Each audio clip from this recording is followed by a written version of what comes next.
Kamusta ng ating mga bebe loves diyan?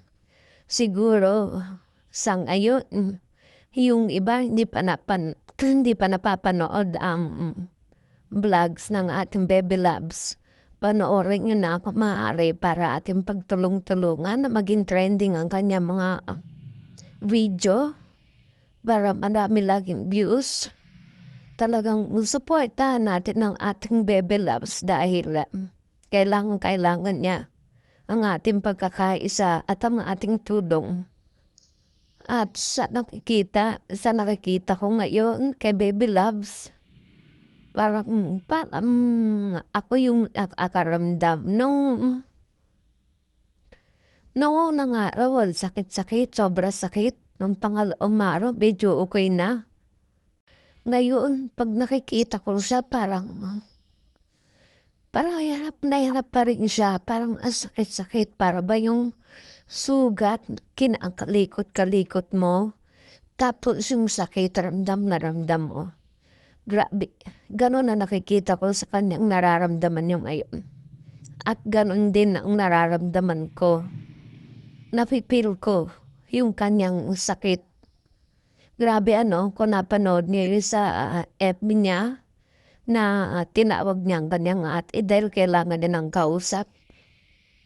At talaga naman dapat talaga isang suportahan ngayon ng kanyang mga pamilya. Unang-una na. Kasi yun yung katabi niya eh. Kailangan ngayon dun talaga siya kumapit. Dun talaga siya kumuha ng lakas. Kasi ang hirap ngayon magtiwala sa ibang tao. Yung akala, yan, naiiyak na naman ako. Yung akala mo ba na siyang tutulong sa'yo? Yung akala mo na siyang gagabay sa'yo? Pero yun pala, siya pa yung magpapahamak sa'yo at magda-down sa'yo. Diba? Nagigets mo yun. Ngayon, parang unti-unti kong nare-realize ang mga pangyayari. Meron talaga sa likod nito na hindi natin alam. Walang makakapagsabi kung sino. Hindi natin alam kung sino pero nararamdaman natin yon kung sino, di ba? Siguro alam niyo na yon at nagigets niyo na yon. Matatalinhaga pero alam niyo kung sino yon. Sa totoo lang, sobrang sakit ng nararamdaman ko. At nakikita ko na si Sir Paul nasasaktan din. Sorry, Sir Paul pero humanga. Marami ding humanga sa iyo at ako'y isa ring humanga. Pero sa ngayon talagang kailangan ni Chris na kami na tunay na taga-suporta. Talagang kailangan namin siyang alalayan. Nang alam namin, ikaw yung unang alalay sa kanya, di ba? Sabi mo na ipaglalaban mo. Sorry, Sir Paul pero saktan kasi ako eh. Hindi lang ako nasaktan, madami. Ay, naiiyak na naman. Sorry. Pag nakikita ko, lalo nakita ko kanina, yung post na nakahiga na siya, parang, yun, nakahiga sa dagat sila ng ating niya. Para ibinigay mo na lahat. Binigay mo na lahat yung lakas. Ganon yung nararamdaman ko, parang, ano pa ipapakita ko? Ano pa ibibigay ko lakas? Ito na, andito na lahat. Ganon. Mararamdaman mo yung pain sa kanya. Nakakaawa. Hindi na ninyo maintindihan ng sinasabi ko kasi umiiyak na ako. Pero talagang nararamdaman ko yung sakit niya. OA na ako. OA pero sorry talagang parang anak na talaga ang turing ko sa kanya. Pare-parehas lang tayo. Ay, siguro napanood yun na yung video ni Dong Stevie na yung Sinasabi nga niya na anak ng celebrity. Siguro alam niyo naman na balitaan niyo, nabasa niyo sa mga news. Napakalakas ang batang yun na strong personality. Strong personality yon pero natalo siya. Natalo siya ng mga buzzer. So itong ating baby love, sana wag siyang magpatalo. Laban siya. Kaya kailangan natin talagang palakasin ang loob niya, alalayan at ipagdasal lagi siya. Napaka maganda pa magiging future ng batang ito. Malampasan lang niya to. Sobra pang biyaya ang makakamit niya at makukuha niya. Kasi yung masakit na pangyayari sa buhay niya, yung parang dinown siya. Grabe yung ano sa kanya. Grabe yung pambabas talaga sa kanya. Yung buong pagkatao niya, sinama ng lahat. Yung ganon, na hindi naman nila alam kung ano talaga ang pagkatao ng bata. Doon na, oo, nasasaktan ng sobra. Yung hinusgahan mo na hindi mo naman alam kung sino talaga ang taong hinuhusgahan nila. Baka mas matindi pa yung kanilang